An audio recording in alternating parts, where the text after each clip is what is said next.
In an interesting turn of events, the government of British Columbia is looking to recriminalize drugs after its decriminalization drug pilot. Before I get into all that, brand new microphone and setup here. It's been a while since I upgraded my equipment. Glad I did. It sounds great, and I just find that it's a much better and cleaner setup. Okay.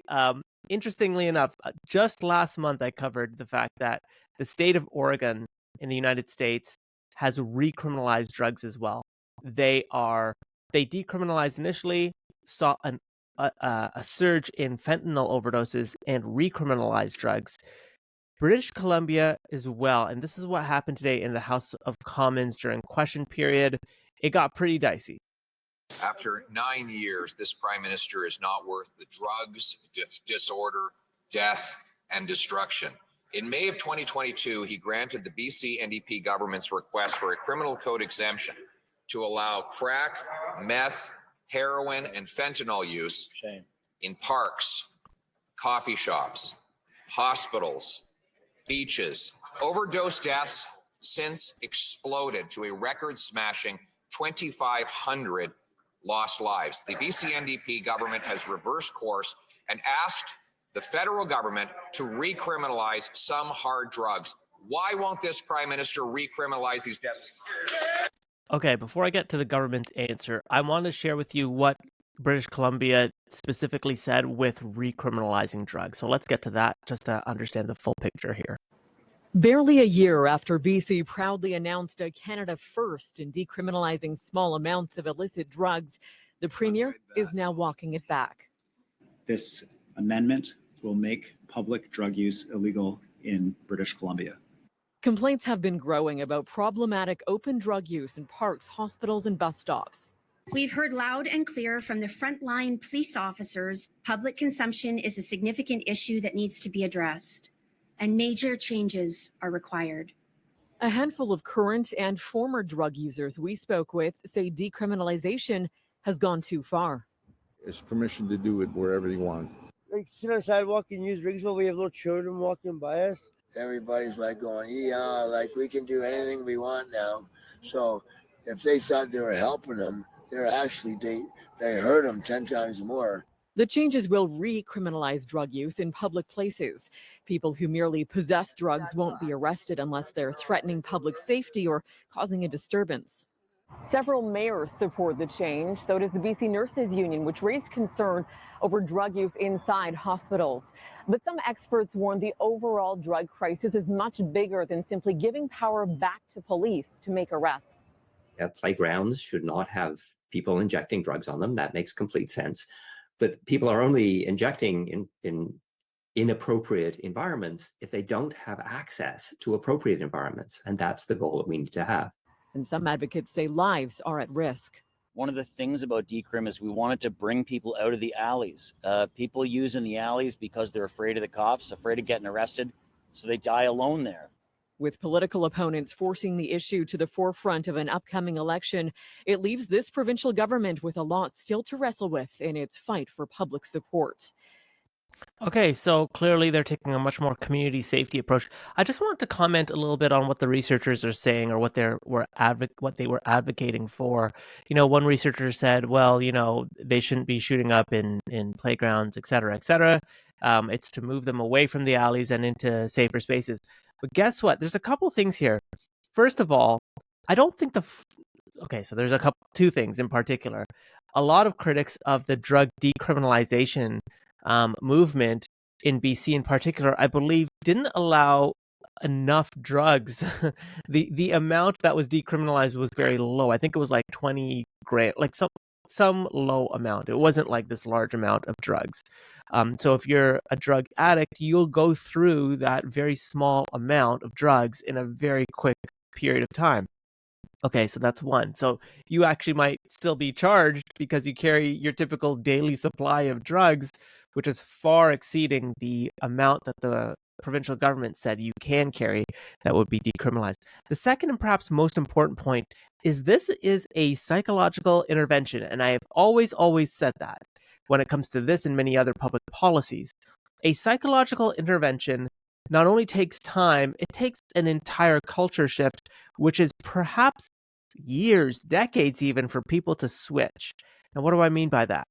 If someone's used to shooting up in an alley or doing drugs in an alley, hidden away from society, it's a reflection of, where the person's at the time. Being in an office space, fluorescent lights, well-lit room with like professionals around doesn't exactly lend itself to someone who's a drug addict, who's been using drugs for many years. Right? It's a shameful activity. Perhaps they've been outcasted by their families, their friends, et cetera, and the shame is so deep that I don't know if anyone's ever noticed this, but a lot of drug addicts in downtown cities, even some homeless people, sorry, something's in my eye, I don't know. They don't look you in the eye. They actually try to look away. They look at the ground. They're always trying to look away from you. And the reason I think, this is just my opinion, but I think it's because there's a lot of shame that maybe they've brought to their family, or there's just shame that they've experienced as a result of a drug addiction, which is quite serious, that they can't bring themselves to look someone in the eye. So I just don't think, even if you build a safe injection site that's super accessible, has all the best doctors and nurses and security and the best resources, I don't think that it'll suddenly be overrun by drug addicts clamoring at the door, being like, I can't wait to enter this safe injection site. And I think it's because of the culture associated with drug addiction, drug use and drug addiction. It doesn't lend itself to a well-lit, fluorescent lit, like posh environment. It's an activity that I think a lot of drug addicts know is shameful, brings shame to people, and they need to do it out of sight, out of mind, so many can function in their minds, how they can function in day-to-day society. So that's kind of just my perspective on a safe injection site. I don't know how effective it is. And also, even if it is effective at creating a safe space, however we want to define safe to be, does it, there's also does it get people off drugs? I don't think that's the case either. I actually don't think that people suddenly say to themselves, oh, there's pamphlets, like I'm going to suddenly get clean. Like that takes years and years, and people need to make like major changes in their lives. And that, again, is a psychological intervention. It's not going to happen overnight. And so it's very interesting here that British Columbia went down the path of decriminalization, and after just a year or a little bit over a year, they're starting to recriminalize drugs. And I think, this is my final point on this, this is a clear example of when public policy is not thought through enough before they engage. Now, I'm not going to criticize British Columbia for trying something. I think it's important that jurisdictions on some level try public policy ideas and then admit when things don't really go their way. Of course, in the back of my mind, I'm also thinking there's an election coming up and they're trying to like cut their losses about, how they can position themselves the best.